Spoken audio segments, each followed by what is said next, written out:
ನಿರಂತರ ಮಳೆಯಿಂದ ಕುಸಿದ ಆ ವರ್ಣದ ಗೋಡೆ ಕೂದಲೆಳೆ ಅಂತರದಲ್ಲಿ ಒಂದೇ ಕುಟುಂಬದ 6 ಜನ ಬಚಾವಾಗಿದ್ದಾರೆ. ಮಂಗಳೂರಿನ ಕಂಕನಾಡಿಯಲ್ಲಿ ನಡೆದಂತ ಘಟನೆ ಇದು. ಮನೆ ಮುಂದೆ ಗೋಡೆ ಕುಸಿತದ ಭಯಾನಕ ವಿಡಿಯೋ ಸೆರೆ ಸಿಕ್ಕಿದೆ. ಹೊರ ಹೋಗೋದಕ್ಕೆ ತಯಾರಾಗಿದ್ದ ಮನೆ ಮಂದಿ ಮನೆಯಿಂದ ಹೊರ ಬಂದಾಗಲೇ ಗೋಡೆ ಕುಸಿತವಾಗ್ಬಿಟ್ಟಿದೆ. ಮನೆ ಮುಂದೆ ಗೋಡೆ ಕುಸಿದಂತ ಭಯಾನಕ ವಿಡಿಯೋ ಸೆರೆ ಹಿಡಿಯಲಾಗಿದೆ. ಜಸ್ಟ್ ಮಿಸ್ ಆಗಿದ್ದಾರೆ. ಹೊರಗೆ ಹೋಗಬೇಕು ಅಂತ ತಯಾರಾಗ್ತಿದ್ರು. ಆ ಕಾರಣಕ್ಕಾಗಿ ಮನೆಯಿಂದ ಹಿಂಗೆ ಹೊರಗೆ ಬಂದಿದ್ದಾರೆ. ಅಷ್ಟೊತ್ತಿಗೆ ಗೋಡೆ ಕುಸಿತವಾಗಿದೆ.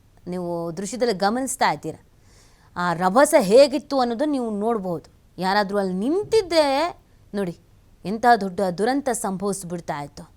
ಮನೆ ಮುಂಭಾಗದಲ್ಲೇ ಇರುವಂಥ ತಡೆಗೋಡೆ ಮನೆಯಿಂದ ಹೊರಗೆ ಹೋಗಬೇಕು ಅಂತಲೂ ತಯಾರಾಗಿದ್ರಂತೆ.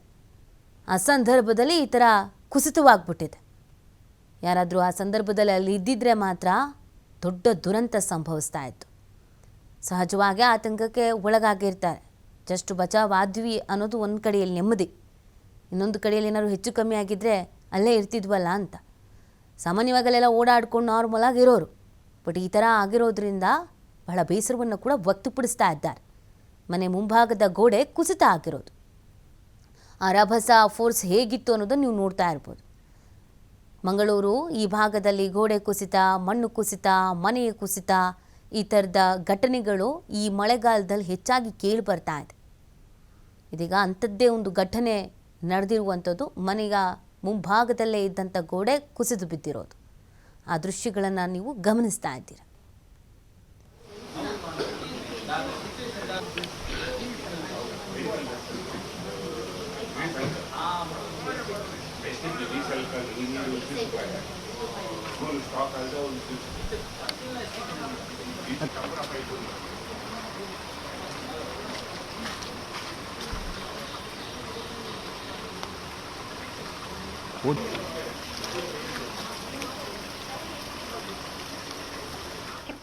ಇನ್ನು ಇದಕ್ಕೆ ಸಂಬಂಧಪಟ್ಟಂತೆ ನಮ್ಮ ಪ್ರತಿನಿಧಿಯ ಆದಿತ್ಯ ಒಂದು ಚಿಚ್ಚಾಟ್ ನಡೆಸಿದ್ದಾರೆ. ನೋಡೋಣ ಬನ್ನಿ.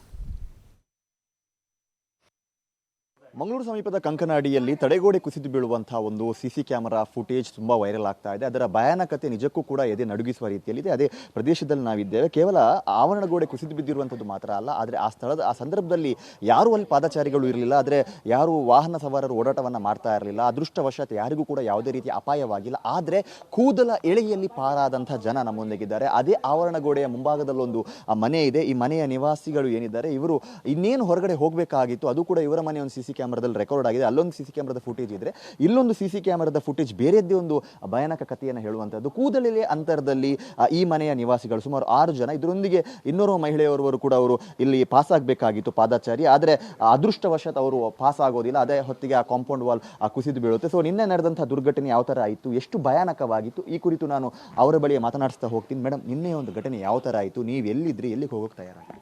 ನಾವು ಚರ್ಚಿಗೆ ಹೋಗ್ಲಿಕ್ಕೆ ಅಂತ ಹೊರಡಿ ರೆಡಿ ಆಗಿದ್ದೆವು. ಅಷ್ಟೊತ್ತಿಗೆ ನಾನು ಒಳಗಡೆ ಇದ್ದೆ. ಆದರೆ ನನ್ನ ಎಲ್ಲ ಮಕ್ಕಳು ಮತ್ತು ಬಂದ ನೆಂಟರು ಎಲ್ಲರೂ ಹೊರಗೆ ಬರಲಿಕ್ಕೆ ಗಾಡಿಯಲ್ಲಿ ಹತ್ತುವಾಗ ಈ ಘಟನೆ ನಡೀತು. ಅಷ್ಟಾಗಿ ಎಲ್ಲರೂ ಒಳಗೆ ಓಡಿ ಬರಲಿಕ್ಕೆ ನಾವು ಬೊಬ್ಬೆ ಹಾಕಿದಾಗ ಎಲ್ಲರೂ ಒಳಗೆ ಬಂದರು. ಅಷ್ಟೊತ್ತಿಗೆ ಎಲ್ಲ ಕಲ್ಲು ಎಲ್ಲ ಒಳಗೆ ಬಂದು ಆಯಿತು. ನಿಜಕ್ಕೂ ಒಂಥರ ಲಕ್ ಅಂತ ಹೇಳ್ಬೋದಲ್ಲ. ನಾವು ನೋಡಿದ್ವಿ ಸಿಸಿ ಕ್ಯಾಮರಾದಲ್ಲಿ. ದೇವರ ನಮ್ಮ ಇದು ದೇವರ ದೊಡ್ಡ ಕೃತಜ್ಞತೆ, ಪವಾಡ. ಈ ಪವಾಡ ನನ್ನ ಜೀವನದಲ್ಲಿ 2ನೇ ಸಾರಿ ಆಗೋದು. ಇದರ ಮೊದಲೊಂದು ಸಾರಿ ಕಂಪೌಂಡ್ ವಾಲ್ ಬಿದ್ದಿತ್ತು.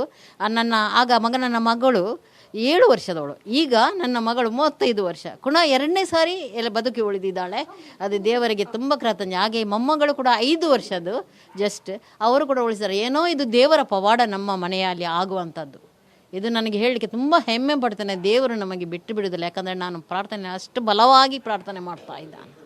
ಅದಕ್ಕಾಗಿ ಈ ಥರ ನಡೆಯಿತು. ಈಗ ಕಾಂಪೌಂಡ್ ಕುಸಿಯುವಂಥ ಸಂದರ್ಭ ಯಾವ ಥರ ಇತ್ತು ಪರಿಸ್ಥಿತಿ? ಈಗ ಗೇಟ್ ಹಾರ್ಕೊಂಡು ಹೋಯಿತು, ಅದ್ರ ಮೇಲೆ ಬಿತ್ತು, ಆ ಥರ ಕೇವಲ ಅದರ ಫೋರ್ಸಿಗೆ ಆ ಥರ ಆಯ್ತಾ, ಯಾವ ಥರ ಇತ್ತು? ಇದು ಕಾಂಪೌಂಡ್ ವಾಲು ಬೀಳುವಾಗ ಅದರ ಫೋರ್ಸ್ಗೆ ನಮ್ಮ ಗೇಟ್ ಡ್ಯಾಮೇಜ್ ಆಗಿ ಮತ್ತು ಎಲ್ಲ ಡ್ಯಾಮೇಜ್ ಆಗಿ ನಮ್ಮ ನೇಬರ್ ಮನೆಯ 2 ಗೇಟ್ಗಳು ಹಾರಿ ಮನೆಯ ಹತ್ತಿರ ಬಾಗಿಲ ಹೊರಗೆ ಹೋಗಲಿಕ್ಕೆ ಆಯಿತು.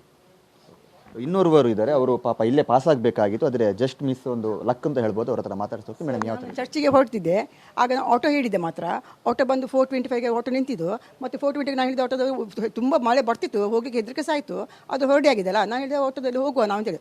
ಆಟೋದಲ್ಲಿ ಹೋಗಿ ಪಾಸ್ ಆಗಿದ್ದು ನಾವು ಅಲ್ಲಿ ಮುಟ್ಟಬೇಕಾದ್ರೆ ನನಗೆ ಸುದ್ದಿ ಬಂತು, ಇದು ಕಂಪೌಂಡಲ್ಲಿ ಬಿದ್ದಿದೆ ಅಂತ ಆಯಿತು. ದೇವರು ನನ್ನ ಕಾಪಾಡಿದ್ರು, ದೇವರಿಗೆ ನಾನು ಇಷ್ಟು ಕೃತಜ್ಞತೆ ಸಲ್ಲಿಸೋದು ಸಾಲದು ಮಾತ್ರ. ನಾನು ಹಿಂದೆ ಬರುವಾಗ ನನಗೆ ಬರಲಿಕ್ಕೆ ನಂಗೆ ಗೊತ್ತಿರಲಿಲ್ಲ, ನನಗೆ ಬರಲಿಕ್ಕೆ ಆಗಲಿಲ್ಲ. ಮತ್ತು ಹೇಗೋ ಸಹ ಅವರು ಪಾಪ ಅವರ ಅಳಿಯಂದ್ರು ಕೈ ಹಿಡ್ಕೊಂಡು ನಾನು ಅಲ್ಲಿ ತನಕ ಮುಟ್ಟಿಸಿದ್ರು 6:15ಗೆ. ಯಾವುದು ಭಾರಿ ಕಷ್ಟ ಆಯಿತು ಪಾಪ ಸರ್. ಈಗ ಯಾವ ಥರ ಇದೆ ಪರಿಸ್ಥಿತಿ ಇಲ್ಲಿ?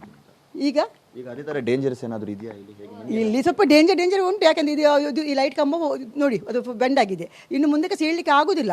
ಅದೆಲ್ಲ ಪೈಪಲ್ಲಿ ಅವರು ಎಂತಕ್ಕೆ ಇಟ್ಟಿದ್ದಾರೆ, ಅದು ಪೈಪು ಅದೆಂತ ಪೈಪು? ಹೌದು, ನನಗೆ ಅದು ಎಂಥದ್ದು ಅರ್ಥ ಆಗೋದಿಲ್ಲ.